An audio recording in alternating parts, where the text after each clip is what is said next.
The following presentation is brought to you by Rise to the Rescue, supporting Joe Glean, Prospective Delegate for Virginia's 44th House District.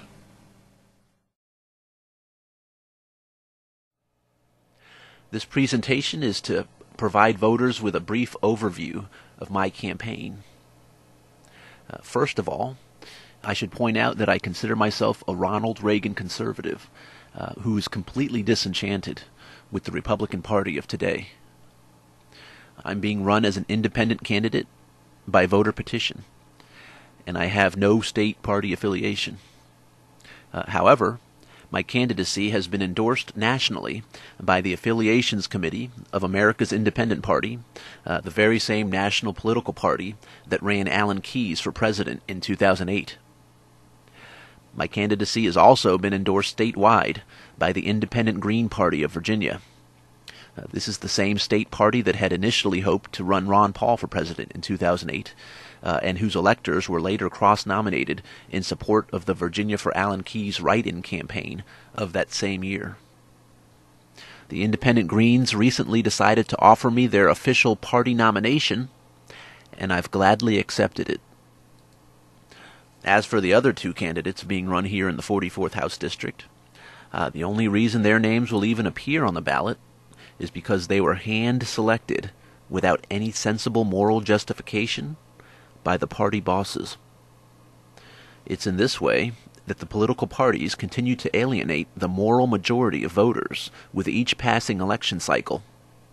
Allow me to explain. On the one hand, we have the Democrat Party's choice, Scott Sourville, who is deeply beholden to groups that wish to undermine our moral sovereignty when it comes to matters involving life, family, marriage, and religious freedom.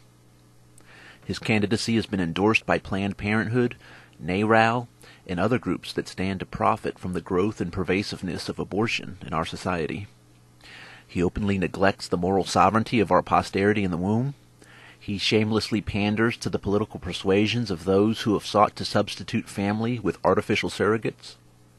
He takes a position on illegal immigration that asks our law enforcement officials to turn a blind eye to the fact that laws are being broken, and to conceal the fact that nothing is being done about it.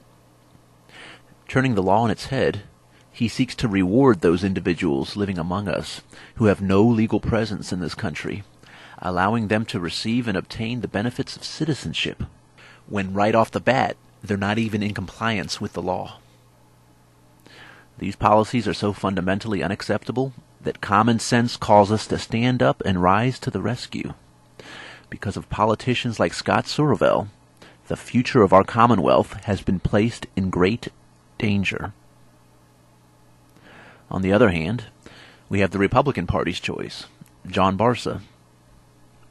His campaign announcement speaks of economic issues, pro-business proposals, and transportation initiatives, but I'm afraid that nothing he says really gets to the heart of the problems that we now face here in Virginia. He deliberately avoids taking a strong stand on the moral challenges of our day. Topping that list is the continued assault against the moral sovereignty of those in the womb, and the continual encroachment of state-imposed same-sex marriage initiatives. But if we can't trust politicians to make the right decision when it comes to protecting the welfare of our women and children, how can we trust them to balance a budget? And if we can't trust them to defend our religious liberty in the face of those forces that wish to impose gay marriage, how can we trust them to save the economy?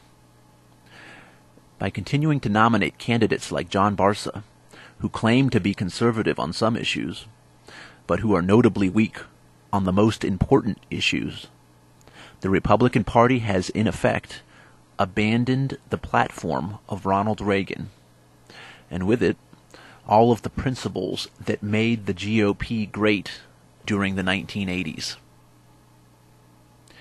And as we resolve to throw our political support behind such candidates, we actually begin to legitimize what once seemed to be a very empty accusation, that Republicans only care about their own money, their own jobs, and their own liberty, and that they don't seem to have any genuine concern or compassion for anyone else.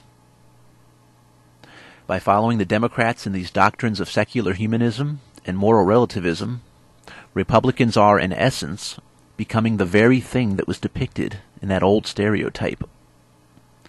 And as I see it, when an aspiring politician postures himself in a way that indicates an intention to neglect our moral sovereignty, he is in essence indicating an intention to neglect the Constitution, the intention of doing a disservice to his community, and the intention of treating America's founding principles with utter contempt.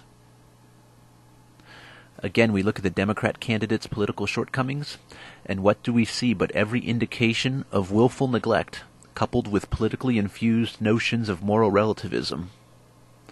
We look at the Republican candidate's political aspirations, expecting to see something different, but once again we observe every indication of willful and deliberate neglect, coupled once again with the indication of these politically infused notions of moral relativism. In other words, between these two candidates, the voters of Virginia's 44th House District have no real choice. The party bosses say you must choose one of these two. But these aren't candidates that we made. These aren't candidates that we raised up. These aren't choices that we put forward. These are choices that have been put forward by those in power, in decisions that have been made for us by the political parties. This is where a third-party candidacy becomes absolutely necessary. Where I differ from the two-party candidates is that I'm not a politician, or even an aspiring politician for that matter. On the contrary, I believe in the practice and exercise of true statesmanship.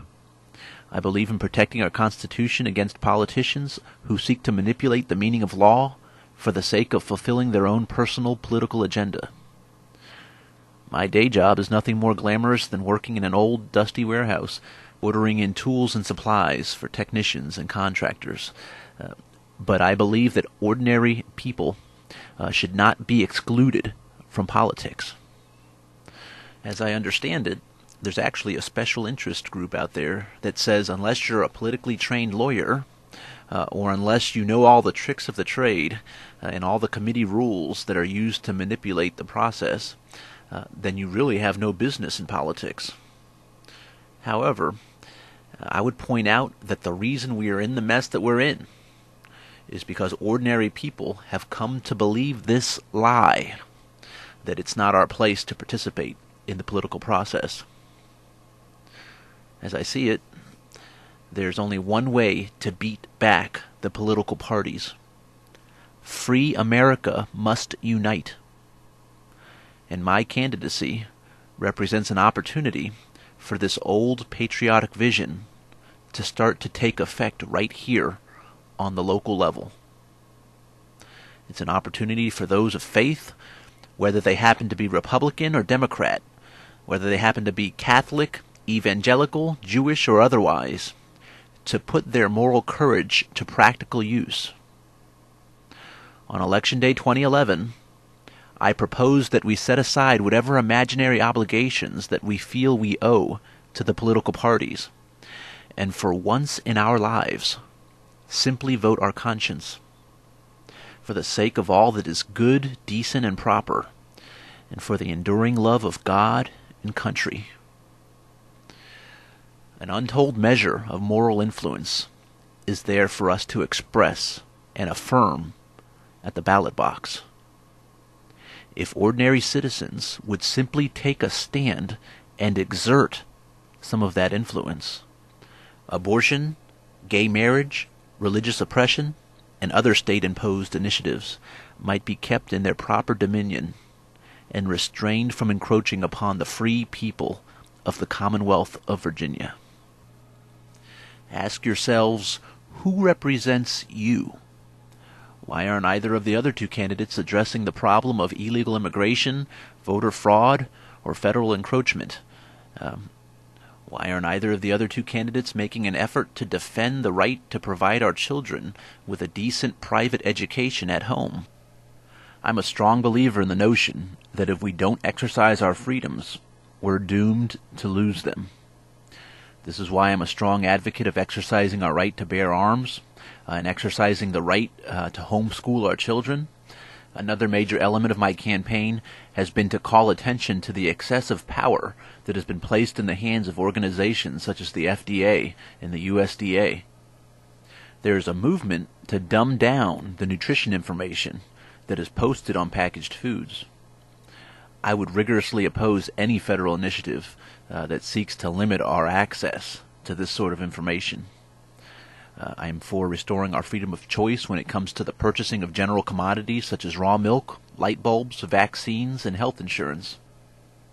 And show me the example of any proposed economic solution that would compromise the freedoms that we enjoy under the Constitution, and in that same example, I will show you a solution that is inherently flawed.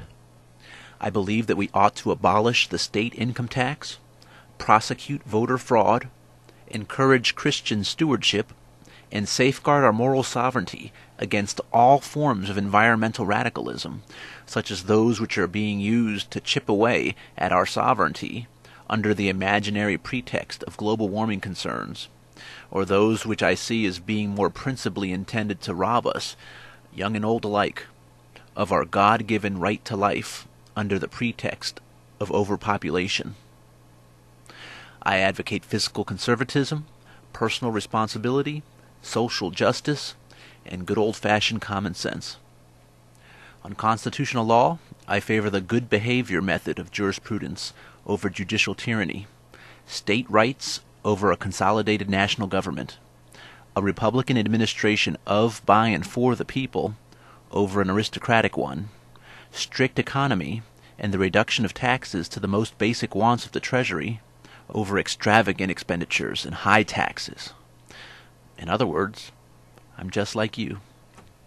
And though you and I might not agree on the particulars of every single issue, the key is that we continue to work toward true conservative solutions that are consistent with America's founding principles.